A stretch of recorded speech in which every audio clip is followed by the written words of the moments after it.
Siyam kami magkakapatid, panganay po ako. Isa po akong high school graduate. Talagang super hirap kasi isa lang yung nagtatrabaho sa amin, yung father ko, as a cook. Nung nag-aaral ako ng high school, pinilit ko na magkaroon ng pagkakitaan yung time na yon, yung pa-ending, para lang po meron akong pera, pang tuition, lahat ng oportunidad, basta kaya ko, ginagawa ko. Tapos, yung pangawalo kong kapatid, nagkasakit, sa hirap ng buhay, hindi namin napagamot. So, namatay siya. Tapos po, yung pangsyam naming kapatid, ganun din po ang sakit. And yung time na yun, 14 years old na po ako noon. Hindi ko hayaan na wala akong magagawa. Kaya, na-push po ako magtrabaho para patunayan sa sarili ko na meron akong ginagawa bilang kapatid. Marami sila magkapatid. Hindi kaya ng papa nila. Gampanan yung silang magkapatid. Kaya hindi nakapag-aral. Hindi nakatapos. Dahil hindi na po sila kaya ng papa nila sa dami nila. Tapos isa pa po. Binigyan pa ng sakit yung bunso nilang kapatid. Hindi ko na naisip na i-enjoy yung pagkabata ko, na mag-enjoy, maglaro. Iniisip ko talaga yung time na yun, magtrabaho, at the same time kumita, makatulong sa pamilya. Kaya bata pa lang ako, talagang kumakayod na po talaga ako sa sarili ko. Nagtrabaho ko bilang as a construction worker. Yung tipong kahit sinabi nung aking foreman na kaya ko na ba magtrabaho, sabi ko kaya ko, kahit di ko pa kaya, hindi ko pa na-experience na magbuhat. So talagang yung sipag nandun eh. Pero yung pagyaman, hindi ko talaga pwedeng makuha doon, ang liit ng income. Kaya nanalangin ako na sana merong opportunity na pwede pa akong kumita na mas malaki. At the same time, pwede kong makuha yung wala po ako. Thankful po ako kasi merong oportunidad ng Royal Business Club na isang katulad ko, posible na magtagumpay sa buhay, na yung nakukuha ng mga professional na magkaroon ng magandang buhay, pwede sa Royal. Ito po ang magbibigay sa akin ng chance na pwede kong maabot yung mga pangarap ko sa buhay. Binigyan po ako ng chance na makita po ang Royal para po makuha ko po yung mga pangarap ko na magkaroon ng magandang buhay. Hindi naman ganun kadali ang lahat. Yung mga kakilala ko ayaw maniwala sa akin. Yung mga hindi ko kakilala, sila yung ina-approach ko sa Royal. Kung nasan po ako, diba, sumakay ako ng bus, sumakay ako ng jeep, kumain ako. Tapos lagi po ako merong flyers. Talagang sabi ko, okay lang to. Talagang ginagawa ko na lang siya as a challenge para sa akin.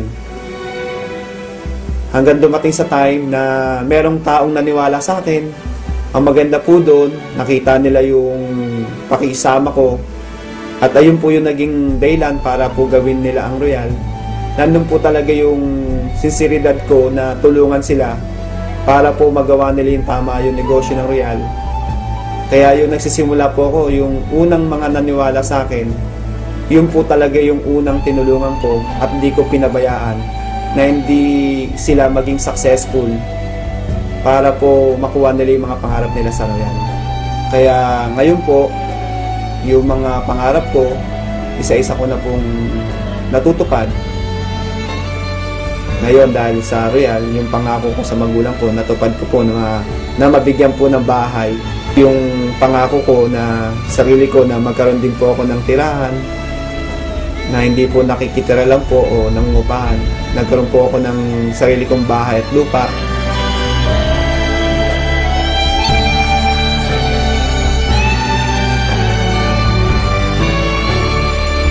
Dati, ang higaan ko, papat, kawayan. Pero ngayon, nakakutsyon na ako.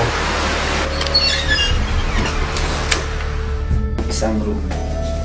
So, sa second floor, meron po tayong 3 room. Lahat ng nakita nyo po ngayon, lahat po yan katas po ng Royal.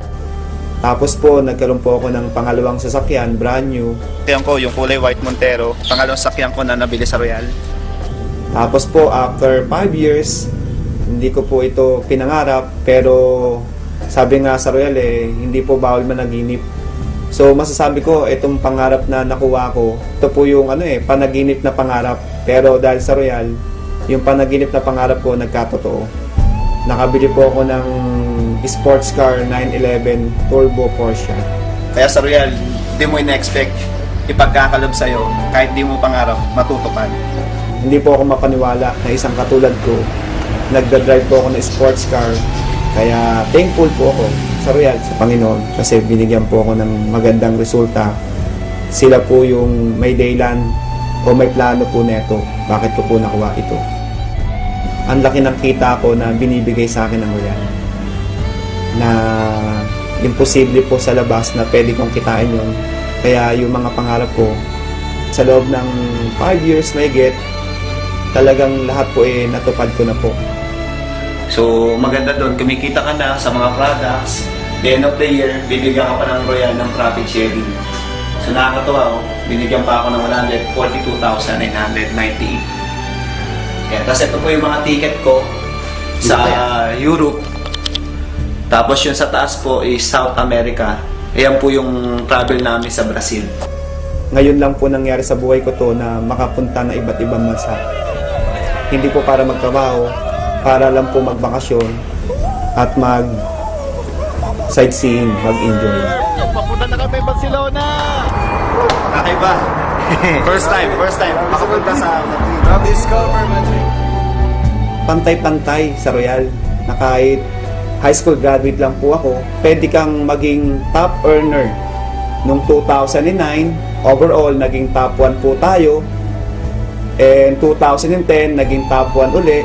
And 2011, naging top 1. Ako din po yung unang-unang na-recognize po na Chairman Circle.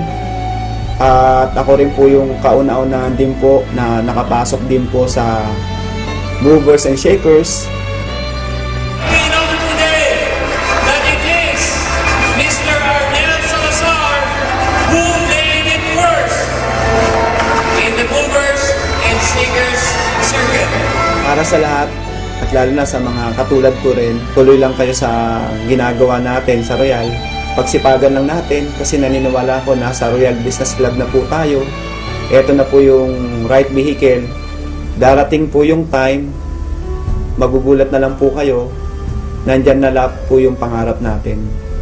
Sa lahat ng ginagawa natin, sa lahat ng paghihirap na ito, bandang dulo, expect nyo, meron din pong naghihintay na magandang resulta.